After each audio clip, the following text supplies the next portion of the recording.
नमस्कार विद्यार्थी मित्रांनो, आजच्या व्हिडिओ सुरुवातीला मी तुमचं स्वागत करतो। आज आपण पाहणार आहोत इयत्ता चौथी स्कॉलरशिपच्या पुस्तकातील बुद्धिमत्ता, त्यात स्वाध्याय 8.3। मग याचा पहिल्या प्रश्नात काय सांगितलेलं आहे ते समजून घेऊया। कार्बन डायऑक्साइडला ऑक्सिजन म्हटले, म्हणजे या ठिकाणी कार्बन डायऑक्साइड आहे त्याचं नाव काय ठेवलं त्यांनी? ऑक्सिजन असं ठेवलंय। ऑक्सिजनला नायट्रोजन, ऑक्सिजनचं नाव नायट्रोजन ठेवलं, म्हणजे याला ऑक्सिजनला नायट्रोजन म्हटले, नायट्रोजनला ऑर्गन म्हटले आणि ऑर्गनला निऑन म्हटले। तर हवेमध्ये सर्वात जास्त प्रमाण असलेला वायू कोणता? मग हे तुम्हाला माहित असलं पाहिजे की हवेत सगळ्यात जास्त प्रमाण कोणत्या वायूचा असतो? तर हवेत सगळ्यात जास्त प्रमाण असतो नायट्रोजनचा। कोणाचा असतो? नायट्रोजनचा। आणि या ठिकाणी नायट्रोजनला काय नाव दिलंय? ऑर्गॉन। मग या ठिकाणी ऑर्गॉन पर्याय क्रमांक 1 मध्ये दिलंय, म्हणून योग्य उत्तर त्याचं 1। पुढचा प्रश्न आहे दुसरा। प्रियाकडे अणुपेक्षा जास्त पण मयूरपेक्षा कमी पुस्तके आहेत, सुषमाकडे अणु एवढीच पण आबापेक्षा जास्त पुस्तके आहेत, तर सर्वात जास्त पुस्तके कोणाकडे आहेत? पहा विद्यार्थी मित्रांनो, असे प्रश्न सोडवताना तोंडी काही आपल्याला येणार नाही, म्हणून अशा वेळेस तुम्ही तुमचा पेपरात किंवा वहीमध्ये कसं काम करायचं, कशा पद्धतीने? प्रियाकडे अणुपेक्षा जास्त, आता बघा नाव लिहिलं मी या ठिकाणी प्रिया, प्रिया, आणखी काय दिलंय? अणु, आणि आणखी दिलंय मयूर। मग नाव लिहिल्यानंतर काय सांगितलंय? प्रियाकडे अणुपेक्षा जास्त पण मयूरपेक्षा कमी। मग पुस्तकं दिली आहेत, मग या ठिकाणी एखादी संख्या तुम्ही तुमच्या मनाने घ्यायची। आता बघा मी एक संख्या घेतो मी माझ्या मनाने, प्रियाकडे अणुपेक्षा जास्त, प्रियाकडे अणुपेक्षा जास्त, मग अणुचे किती माहित नाही, तिचे घेऊया 20, मग अणुपेक्षा जास्त म्हणजे इथं किती आले? 15, अणुपेक्षा जास्त पुस्तके। पण मयूरपेक्षा कमी, पण मयूरपेक्षा कमी कोणाकडे? प्रियाकडे, म्हणजे मयूरकडे किती आले? 25। पुढे काय सांगितले? सुषमाकडे अणु एवढीच पण, आता सुषमा, या ठिकाणी सुषमा लिहावं लागेल, सुषमा, आणि पुढचं नाव आहे अणु। सुषमाकडे अणु एवढीच पुस्तके, म्हणून इथं किती आली? 15। पण आभापेक्षा जास्त, आभा, या ठिकाणी नाव लिहूया आभा, पण काय? आभापेक्षा जास्त, अणु आणि सुषमा यांची सारखी आहेत आणि आभापेक्षा जास्त आहेत, म्हणजे आभाची काय आली? ऑलरेडी कमी आली, या ठिकाणी येतील मग 10, इथं 15 तर मग इथे 10। तर सर्वात जास्त पुस्तके कोणाकडे? मग सगळ्यात जास्त कोणाकडे दिसतात तुम्हाला? मयूरकडे। पर्याय क्रमांक काय येतोय मयूरचा? 3। पुढचा प्रश्न आहे तिसरा। डॉक्टरला वकील म्हटले, आता डॉक्टरचं नाव वकील ठेवण्यात आलेलं आहे, वकीलचं नाव शिक्षक म्हटले आहे, वकीलला काय म्हटलंय? शिक्षक म्हटले, शिक्षकाला अभियंता म्हटले व अभियंताला डॉक्टर म्हटले, तर विद्यार्थ्यांना कोण शिकवेल? आता तुम्हाला माहिती आहे विद्यार्थी मित्रांनो, विद्यार्थ्यांना शिक्षक शिकवतात, मग या ठिकाणी शिक्षकाला काय सांगितलंय? अभियंता। मग अभियंता या ठिकाणी पर्याय क्रमांक 4 याचं योग्य उत्तर। पुढचा प्रश्न आहे चौथा। त्या अगोदर विद्यार्थी मित्रांनो, व्हिडिओला सबस्क्राईब केलं नसेल तर सबस्क्राईब करून घ्या आणि व्हिडिओ कुठून बघताय ते पण मला कळवा। पुढचा प्रश्न आहे चौथा। अनिलला पेरू व चिकू आवडतो, सुनील फक्त आंबा खातो, प्रवीण चिकू व सफरचंद खातो, प्रतीकला चिकू सोडून सर्व फळे आवडतात, तर चिकू खाणारे कोण आहे? असे प्रश्न असतात ना विद्यार्थी मित्रांनो, गोंधळात टाकणारे असतात। मग अशा वेळेस आपल्याला कळत नाही तर नाव लिहायचे। अनिलला, आता अनिल नाव लिहितो मी इथं, अनिल, मग अनिलला काय? पेरू, वरती लिहिला पेरू आणि चिकू।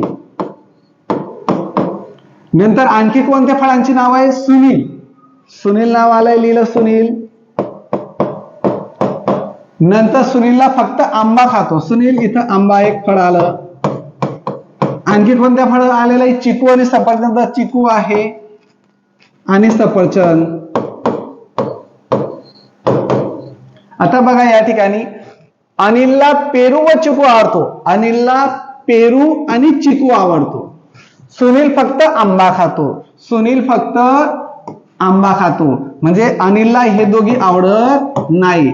आणि अनिल फक्तचा उल्लेख आलाय म्हणजे त्याला आंबा, चिकू आणि पेरू आवडत नाही. पुढे काय सांगले, प्रवीण चिकू व सफरचंद खातो. प्रवीण घ्यावं लागेल. प्रवीण काय काय खातोय, चिकू आणि सफरचंद. तो चिकू खातोय आणि सफरचंद खातोय म्हणजे आंबा खात नाही आणि पेरू पण खात नाही. प्रतीकला चिकू सोडून सर्व फळे आवडतात. प्रतीकला चिकू सोडून म्हणजे चिकू आवडत नाही, चिकू सोडून हे सर्व फळं आवडतात.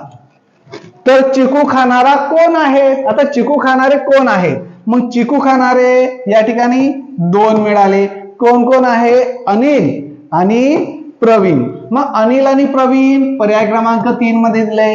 ह्या पद्धतीने तुम्हाला त्या ठिकाणी प्रश्न सोडवायचे आहेत म्हणजे तुमचं उत्तर चुकणार नाही. पुढचा प्रश्न आहे 5वा. पिवळा, हिरवा, लाल, निळा, नारंगी व जांभळा या रंगाचे 180 दिवे एकापुढे एक याच क्रमाने लावून दिव्यांची माळ केली आहे. तर त्या माळेतील 112व्या क्रमांकाचा दिवा कोणत्या रंगाचा असेल. मग आता सगळ्यात महत्वाचं, एकूण दिवे दिले त्याच्याशी आपल्याला काही घेणं देणं नाही. तर 112व्या नंबरवर कोणता आहे ते आपल्याला शोधायचं आहे. म्हणून 112 नंबर आपल्याला शोधायचा आहे. एकूण दिव्यांची रांग म्हणजे एका याच्यात किती आहेत ते बघा, 1 2 3 4 5 6, एकूण 6 दिवे. जांभळा संपला म्हणजे पुन्हा 7व्या क्रमांकावर काय येईल, पिवळा येईल. मग ह्याच पद्धतीने पुढे आणखी काय येईल, पिवळा येईल. म्हणजे कंटिन्यू चालू राहणार आहे. हे एकूण 6 आहेत म्हणून याला 6 ने भाग द्यायचा. जर यासारखा प्रश्न आला तर तुम्हाला ते सोडवता यायला पाहिजे. मग आता 112 आहेत, 6च्या टेबल मध्ये 11 येत नाही पण 1 नंबरला 6 येतो म्हणून 6 1 जा 6, 6 1 6. 11 मधून 6 जर गेले तर 5 उरतात. या ठिकाणी वरचे 2 खाली जशास तसे.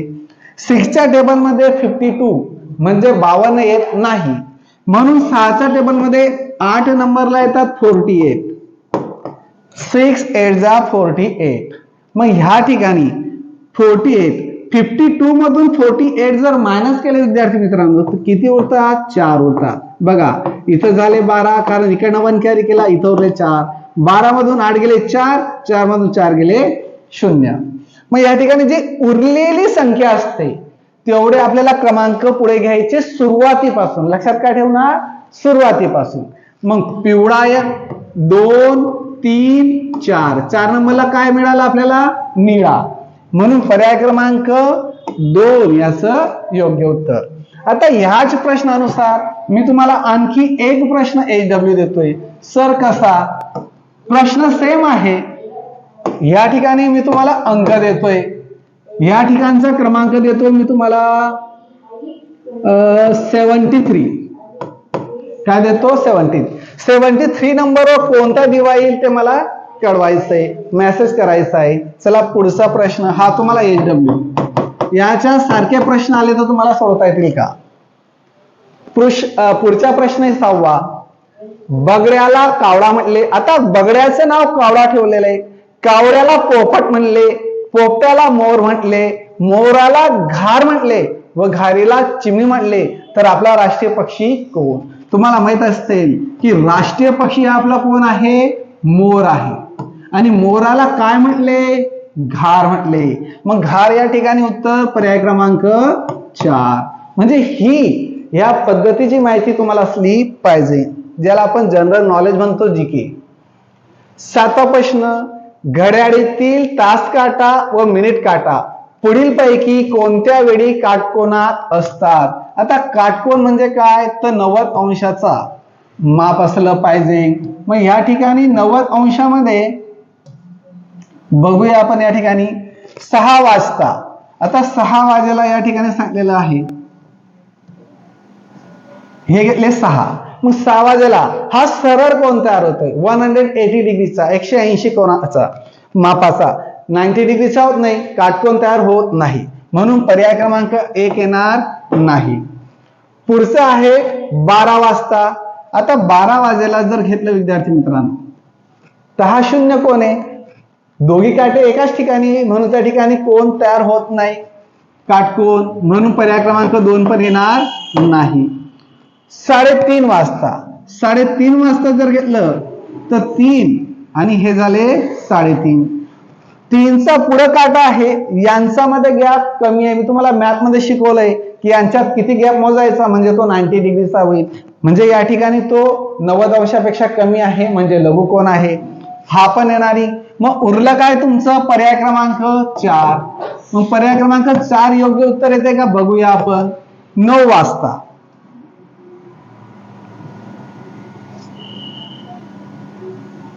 बघा 9 वाजेला या ठिकाणी काटकोन तयार होतोय, म्हणजे पर्याय क्रमांक 4 आपलं योग्य उत्तर. चला पुढचा प्रश्न बघूया. 8वा. पुढील पैकी घड्याळातील अयोग्य वेळ कोणती? मग अयोग्य म्हणजे काय? चुकीची. 7:35 होतात घड्याळी, 12:50 पण होतात, 2:65. या ठिकाणी 65 दिलेले आहे, म्हणजे 65 दिलेत. तर विद्यार्थी मित्रांनो 60 मिनिटं झाले म्हणजे पुढे लगेच एका मिनिटाला 1 तास कंप्लीट होतो, म्हणून 65 मिनिटं येणार नाही, म्हणून पर्याय क्रमांक 3 याचं योग्य उत्तर. पुढचा प्रश्न आहे 9वा. काय सांगितले बघूया. शौर्य सूरजपेक्षा उंच पण सचिनपेक्षा ठेंगू आहे. राजू वरदपेक्षा उंच पण गणेशपेक्षा ठेंगू आहे. प्रथमेश सूरजपेक्षा ठेंगू पण गणेशपेक्षा उंच आहे. तर या सर्व मुलांमध्ये सर्वात ठेंगू कोण? पहा विद्यार्थी मित्रांनो, असे प्रश्न सोडवत असताना ते आपल्याला कळत नाही.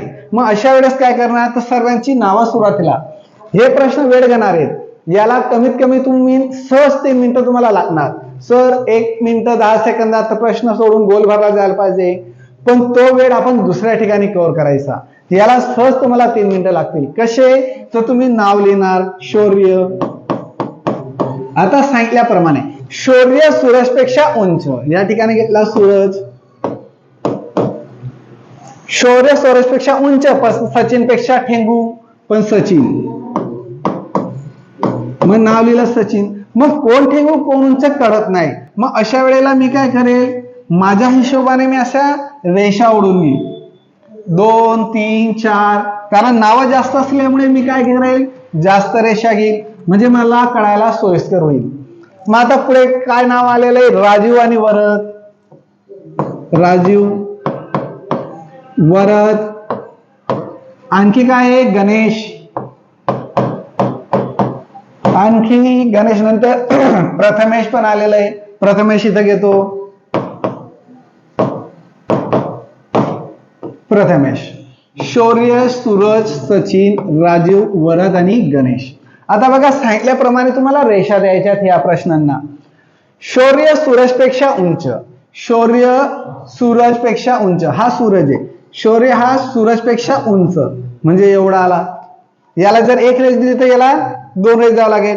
याला जर तुम्ही 2 दिल्या तर याला 3 रेषा द्यावं लागतील, लक्षात ठेवायचंय. पण सचिनपेक्षा ठेंगू, पण सचिनपेक्षा ठेंगू म्हणजे सचिन काय आला? मोठा. याला किती दिलं होत्या तुम्ही? 3. तर याला 3 पेक्षा थोडी मोठी घ्या, किंवा खाली 4 पर्यंत घेतली तरी चालेल. 4 घेऊन टाका, काही अडचण नाही. राजू वरदपेक्षा उंच. आता हा एक वेगळा टॉपिक झाला. इथं काय सांगितलंय? राजू वरदपेक्षा उंच. राजू वरदपेक्षा उंच, मग वरद एवढा घेतला तर राजू एवढा घेऊया. पण गणेशपेक्षा ठेंगू. राजू हा गणेशपेक्षा काय? ठेंगू, म्हणजे गणेशच्या काय आला? आणखी मोठा, याच्यापेक्षा मोठा. प्रथमेश सूरजपेक्षा ठेंगू. आता या ठिकाणी सूरज बघायचा. सूरज कुठे? इथे आहे. सूरजपेक्षा ठेंगू. सूरजच्या 2 रेषा आहेत, तर याच्या 2 किंवा 2पेक्षा कमी येते. पण गणेशपेक्षा उंच, पण गणेशपेक्षा उंच आहे, म्हणजे या ठिकाणी ही रेष एवढी येईल. गणेशच्या 3 घेतल्या आहेत, मोठा. या पद्धतीने तुम्हाला रेषा नंतर वाढवाव्या लागतील. तर या सर्व मुलांमध्ये सर्वात ठेंगू कोण? मग आता सगळ्यात कमी रेषा कोणाची दिसते? वरदची, म्हणून पर्याय क्रमांक काय आला? 1 वरद. या पद्धतीने तुम्हाला विचार करून प्रश्न सोडवायचे आहेत. पुढचा प्रश्न आहे 10वा. मे महिन्यास जून म्हटले, जूनला जुलै म्हटले, जुलैला ऑगस्ट म्हटले आणि ऑगस्टला सप्टेंबर म्हटले तर भारताचा स्वातंत्र्य दिन कोणत्या महिन्यात येईल? पहा विद्यार्थी मित्रांनो, असे प्रश्न आपण सोडवलेले आहेत. हा प्रश्न तुम्हाला HW देतो आणि भारताचा स्वातंत्र्य दिन हा ऑगस्ट मध्ये येतो, तर उत्तर मला कळवायचं आहे. पुढचा प्रश्न 11वा. रेषेला बिंदू म्हटले, बिंदूला किरण म्हटले, किरणला त्रिकोण म्हटले, त्रिकोणाला चौकोन म्हटले, चौकोनाला वर्तुळ म्हटले आणि वर्तुळाला आयत म्हटले तर जीवा हा घटक कोणत्या आकृतीत काढता येईल? आता विद्यार्थी मित्रांनो, ही आहे जीवा. मग मला उत्तर तुम्ही कळवायचंय. हा पण तुम्हाला HW काय आहे बरं? लगेच व्हिडिओ थांबवायचा आणि लगेच मला कळवायचंय. पुढचा प्रश्न आहे 12वा. कवायतीसाठी विद्यार्थ्यांच्या सहाय्याने चौरस तयार करीत असताना प्रत्येक बाजूवर समान अंतरावर 12 विद्यार्थी असले पाहिजेत तर एकूण किती विद्यार्थी उभे करावे लागतील? पहा विद्यार्थी मित्रांनो, चौरसाकार ह्या पद्धतीने त्या ठिकाणी विद्यार्थी उभे केलेले आहेत. म्हणजे विद्यार्थी उभे आहेत तर त्या ठिकाणी या बाजूला येतील 12, इकडे 12, इकडे 12 आणि इकडे 12. आणि ते उभे असताना त्यांनी काय सांगितलंय? चौरसाकार आणि एकमेकांचे हात पकडून असे उभे आहेत ते. तर उभे असताना मला सांगा विद्यार्थी मित्रांनो, एकूण टोटल बघूया. 12, 12, 24 आणि 24 आणि 24 48. एकूण संख्या मिळाली आपल्याला 48. सर उत्तर चुकतंय काय विद्यार्थी म्हणतील? सर उत्तर बरोबर आहे. काय विद्यार्थी बरोबर म्हणतील, काय चुकीचं म्हणतील? आता मी काय सांगतोय ते समजून घ्या. एकूण विद्यार्थी मिळाले आपल्याला 48 प्रत्येक बाजूवरचे. पण विद्यार्थी मित्रांनो, ज्या वेळेस या कॉर्नरवर विद्यार्थी उभा असेल त्यावेळेस तो इकडचा पण असेल आणि इकडचा पण असेल. म्हणजे तो कोपऱ्यावर असा हात पकडून उभा आहे. मग तो हा एक इकडे पण आणि इकडे पण. जे आपण असे 12 मोजले होते ते इकडचा एक कॉमन असेल, तो इकडे पण मोजला जाईल आणि तो इकडनं पण मोजला जाईल. म्हणजे हे 4 विद्यार्थी जे आपण जास्त पकडले होते ते 4 विद्यार्थी या ठिकाणी वजा करावे लागतील. का वजा करावे लागतील ते तुम्हाला कळलंय. मग या ठिकाणी उरले 44 म्हणजे 44. मग योग्य उत्तर मिळालं त्याचं पर्याय क्रमांक 2. जर असे प्रश्न आले तर लगेच क्विकली काय करायचं विद्यार्थी मित्रांनो, तर जेवढे टोटल होते त्याच्यातून या ठिकाणी जेवढ्या बाजू असतील तेवढ्या बाजू वजा करा. पंचकोन असेल, षटकोन दिला असेल, तुम्हाला काही देऊ शकता, त्याच्यातून तेवढे बाजू आपल्याला काय करायचा? वजा करायचा. म्हणजे उत्तर तुम्हाला लगेच मिळेल.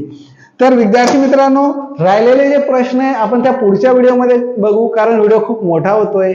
धन्यवाद विद्यार्थी मित्रांनो, भेटूया उद्याच्या दिवशी पुढच्या व्हिडिओत.